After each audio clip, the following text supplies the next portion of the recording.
Friend, welcome to my channel. তো মামনি চ্যানেলে সকলকে স্বাগত জানাই। তো পদ্ম নিমকি শব্দটা শুনে বুঝতে পারছেন কতটা সুন্দর মুচমুচে হয়েছে। তো বিয়েবাড়ি গায়ে হলুদের ডালা সাজানোর সময় এই নিমকি দেয়া হয়ে থাকে। তো এই এত সুন্দর মুচমুচে নিমকি কিভাবে বানালাম চলুন দেখে নেওয়া যাক। 1 কাপ ময়দা, 1 কাপ আটা, স্বাদ মতো লবণ, কালো জিরে হাফ চামচ আর জোয়ান হাফ চামচ হাতে করে ঘষে দিয়ে দিলাম। এরপর শুকনো উপকরণ ভালোভাবে হাতের সাহায্যে মিশিয়ে নিলাম। ময়ানের জন্য আমি তেল ব্যবহার করলাম। তো চাইলে আপনারা ঘিও দিতে পারেন। তো ময়ানটা দিয়ে বেশ ভালোভাবে হাতের সাহায্যে মাখিয়ে নিলাম। তো এইভাবে দেখতে পাচ্ছেন এই যে মুঠোর মধ্যে চলে আসছে। এরপর একটু একটু করে জল দিয়ে একটা ডো বানিয়ে নেব।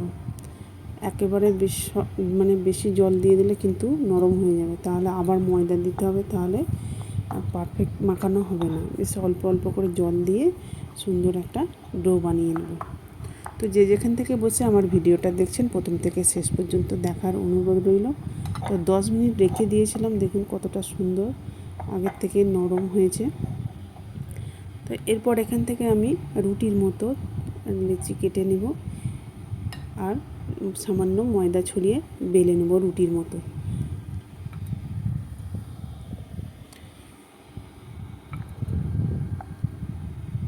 তো দেখুন রুটির মতো বেলা হয়ে গেছে। আমি একটা কৌটোর ঢাকনা নিয়ে গোল গোল করে কেটে নিচ্ছি। চাইলে আপনাদের কাছে যদি কুকি কাটার থাকে সেটা দিয়েও কেটে নিতে পারেন। তো এইটা কেটে নিলে বেশ গোল হবে আর সবগুলো একই সাইজের হবে।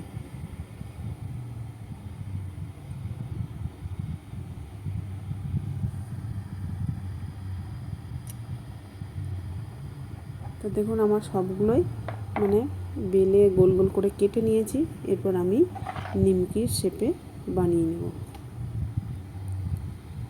এই যে দেখুন হাতের সাহায্যে চেপে চেপে একটা ফুলের মতো ডিজাইন করে নিচ্ছি। এটাকে বলে পদ্ম নিমকি।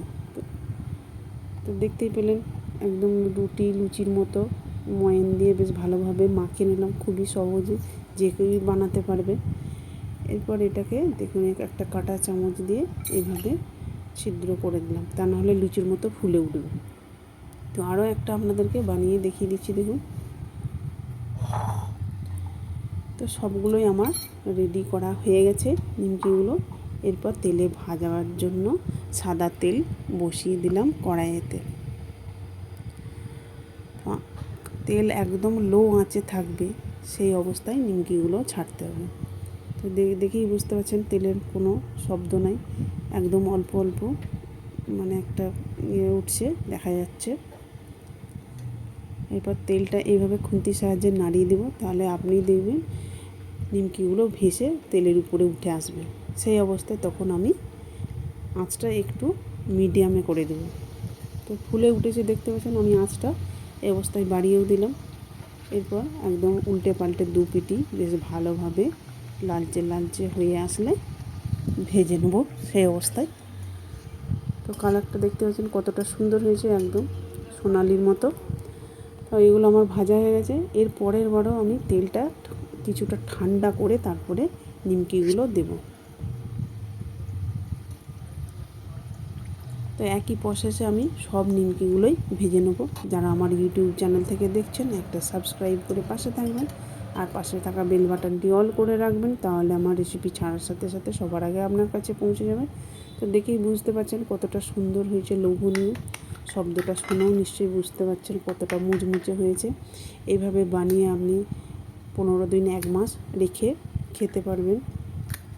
তো ভিডিওটা শেষ পর্যন্ত দেখার জন্য অসংখ্য ধন্যবাদ।